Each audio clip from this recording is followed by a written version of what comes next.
Olá, pessoal. Nessa aula a gente vai falar um pouquinho sobre as briófitas do reino Plantae. Vamos conhecer algumas características delas.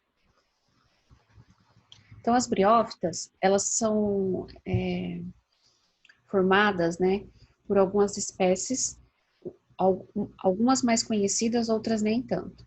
Então, a mais conhecida entre elas é o musgo. Os musgos é aquele tapete verde que nasce na calçada depois que chove bastante, sabe? Então ali está crescendo musgo.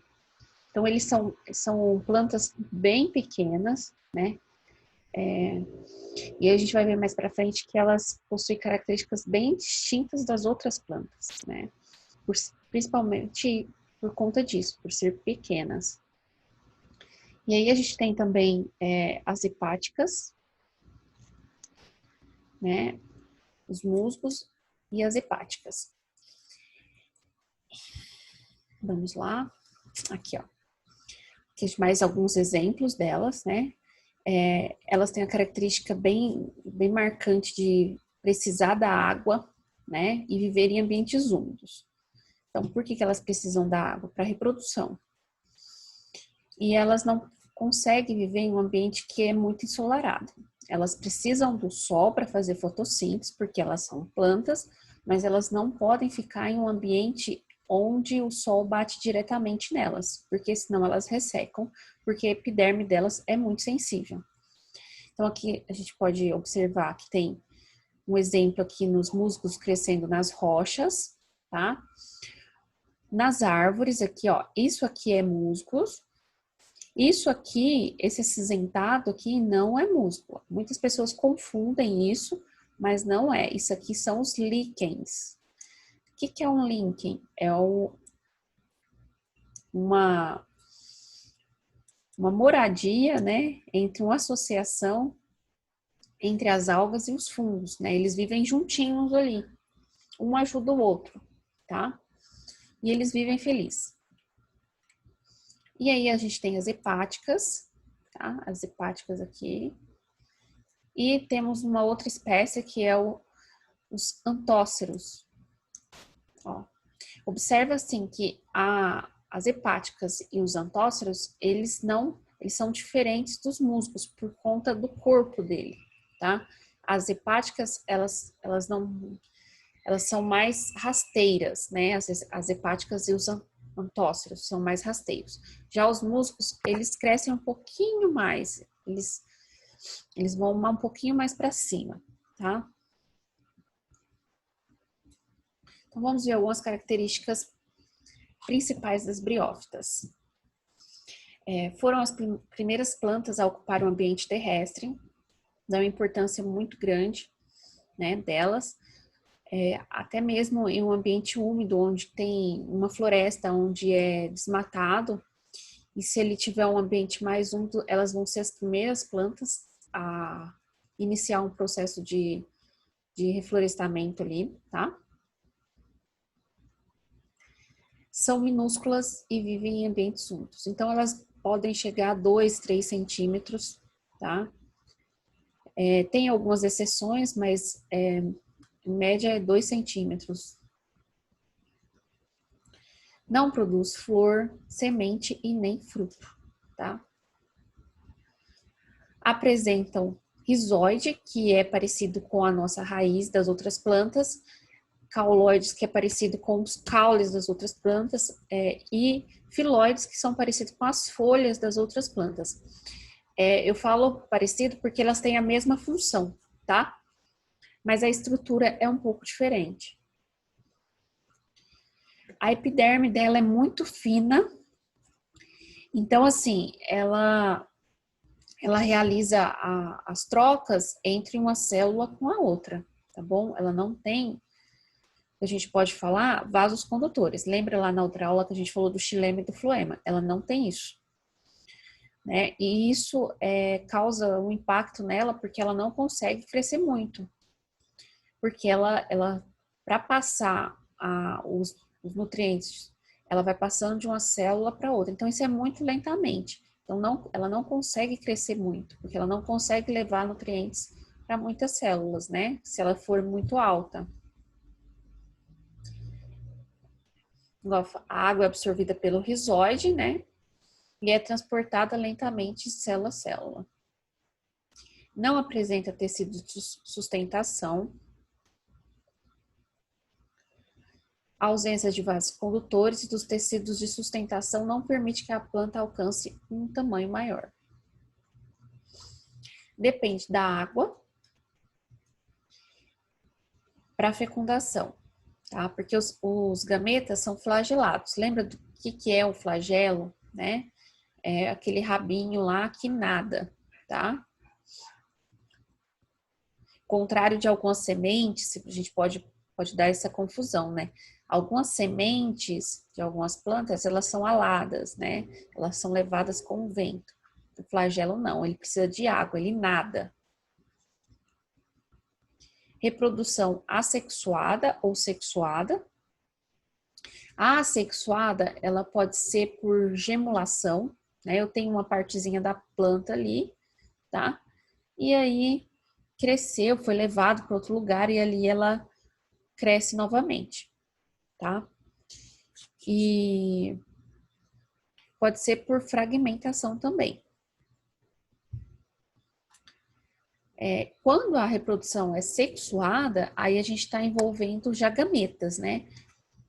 Aí eu tenho gameta masculino e eu tenho gameta feminino. Esses gametas são dióicos. O que quer dizer isso? Eles possuem metade do material genético, que é metade dos cromossomos. Então, a gente chama isso de N, tá? E esses gametófitos, quando eles se unirem, eles vão dar, vão formar o embrião, tá? E aí esse embriãozinho, que a gente vai falar mais pra frente, ele vai ser 2N, porque ele vai ter metade do material genético vindo do feminino e metade do masculino, tá bom? E geralmente as plantas têm sexos separados, tá? Então eu vou ter a plantinha feminina e eu vou ter a plantinha masculina. Vamos ver aqui um pouquinho da estrutura de um musgo, tá? Toda essa estrutura aqui, ó, quando a gente tem tudo isso aqui, a gente chama de talo. E aí as partes dela, vamos lá. Dessa parte aqui, ó, onde tem parece que tem as folhinhas e a raiz aqui, né, que são os filóides e os rizóides, eu tenho o gametófito feminino, tá? Esse gametófito feminino aqui, ele é N. Porque aqui eu vou estar formando, eu tenho que formar o meu embrião, tá bom? Esse esporófito aqui, ó, ele é 2Ns. Porque eu já formei o meu embrião aqui, tá? Então, vamos lá. No gametófito, eu vou ter o rizóide, cauloide e a filóide, tá? E o esporófito, eu tenho esta haste que sustenta uma cápsula aqui no final. Essa cápsula aqui é muito importante, porque dentro dela aqui eu vou ter células que vai estar fazendo meiose para produção de esporos. Esses esporos vão ser N, né? O que vai acontecer? Quando a gente produz esses gametas, né, os esporos, gametas, quando eu vou produzir lá o gameta feminino e masculino, eu não posso deixar eles com 2Ns, eu não posso deixar eles com material genético duplicado. Eu preciso pegar só a metade desse material genético, tá? Então, aqui ele vai formar os gametas. Só uma foto para ilustrar aqui o tamanho, tá? Mostrar ó, o gametófito, essa parte que fica na rasteira, e o esporófito é a parte da haste, que fica suspenso. E a cápsula tá aqui no finalzinho, aqui, ó. Ah, dá para ver isso aqui a olho nu na maioria dos musgos? Não, não dá, tá? Então, alguns dá, mas outros não. Você tem que usar pelo menos uma lupa para enxergar certinho as estruturas do musgo. E aí vamos falar aqui do ciclo de reprodução dos músculos, né? Da reprodução dele. Então eu falei que ele pode se reproduzir assexuado e sexualmente, né? Assexuado. Aqui, quando a gente está falando do ciclo de vida dele aqui, a gente vai falar um pouquinho da reprodução sexuada. Então vamos começar aqui, ó. Aqui eu tenho os gametófitos. Esses gametófitos, eles podem ser o masculino ou o feminino, tá? Então, tá lá na floresta e eu tenho a plantinha masculina e eu tenho a plantinha feminina, tá? Essas plantinhas aqui, elas vão ser N. O que quer dizer? Eu tenho metade do material genético, tá? Essas plantinhas aqui, elas vão ter o anterozoide e a oosfera, tá? Que são os gametas. Então, o anterozoide é o gameta masculino, a oosfera é o gameta feminino. Então, eles estão separados, tá? Lá na natureza, eles estão separados. Pode estar uma plantinha do lado da outra? Sim, pode estar uma plantinha do lado da outra, bem provável. Mas não é na mesma planta. Então, para o anterozoide sair para chegar até a oosfera, ele não vai voando, tá? Porque não tem asas. Ele precisa da água. H2O. Por isso que ela precisa ficar em ambiente úmido. Eu preciso de água. A água vai levar, né? O anterozoide que tem flagelo vai nadar nessa água para chegar até a oosfera do gametófito feminino. Lá nessa oosfera do gametófito feminino vai ocorrer a fecundação, tá? Se a gente parar para pensar, é a mesma coisa com a gente, o ser humano, tá? Só muda os nomes. E a gente não precisa de água, né? Mas também o ser humano, ele tem o espermatozoide, que é flagelo, então ele precisa de um líquido, tá? E aí, depois que encontrou lá o anterozoide, encontrou a oosfera, o que vai acontecer? Vai fecundar e vou ter um embrião.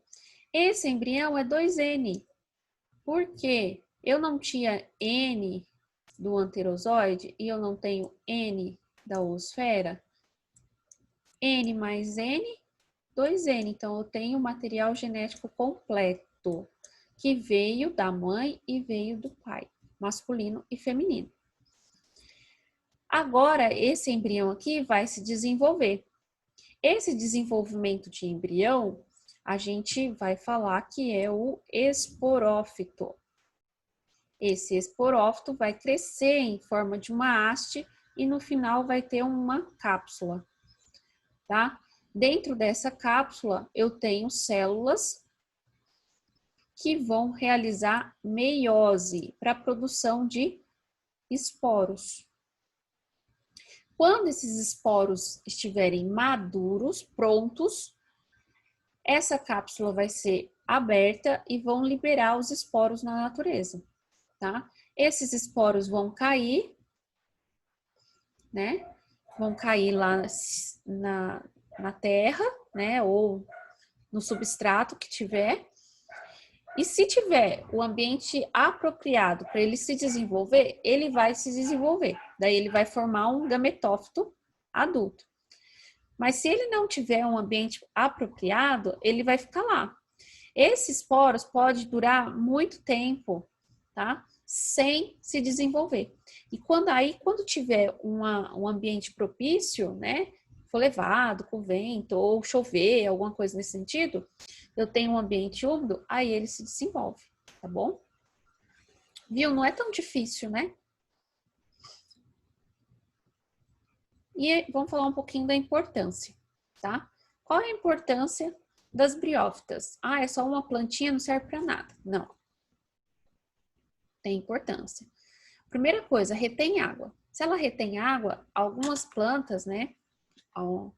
Alguns musgos, eles são utilizados na produção na plantação de arroz, para reter água ali, tá? Porque para produzir arroz você precisa de um ambiente muito úmido, encharcado, né? Para a produção de arroz. Então, eles utilizam os musgos para reter essa água ali. São indicadores ambientais. Lembra que eu falei que a epiderme é muito sensível, que é uma planta bem sensível, né, e fininha. Então, qualquer poluição, alteração na poluição do ambiente, ela vai detectar. E aí você vai ver que vai começar a morrer, tá? Porque elas são sensíveis a um leque de poluentes. É simples. Eu tenho uma floresta ali, uma encosta, onde eu tinha bastante musgos, super verde. Aí construíram uma rodovia ali e passou um tempo, a encosta não tinha musgo nenhum. O que aconteceu? Eles morreram devido à poluição do CO2 ali da rodovia que foi construída. E é importantíssima para a cadeia alimentar, né? A base ali da cadeia alimentar são os produtores e a briófita desempenha um papel muito importante, tá? Porque ela fornece alimentos para os pequenos herbívoros. Além de também servir como habitat para alguns tipos de insetos, né? Alguns tipos de animais também, tá? Então, são importantes. E é isso, pessoal. Então, a gente falou um pouquinho das características gerais dos musgos, né, das hepáticas e dos antóceros, né, que são as 3 espécies, mas vocês precisam focar mais nos musgos, porque é o grupo mais importante dentro das briófitas. Falamos sobre o ciclo de reprodução deles, né, o ciclo sexuado. A reprodução pode ser sexuada e também assexuada. E falamos um pouquinho da importância. Então é isso. E eu esqueci de falar desse no final, né? Ó, professora, a conservação das encostas. Eu falei das encostas, esqueci de falar, né?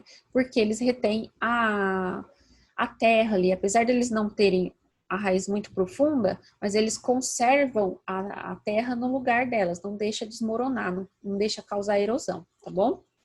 Agora sim, terminamos. Que vai subir outro aqui. Tá bom? Muito obrigada. E aí a próxima aula é sobre as pteridófitas, tá bom? Tchau, tchau.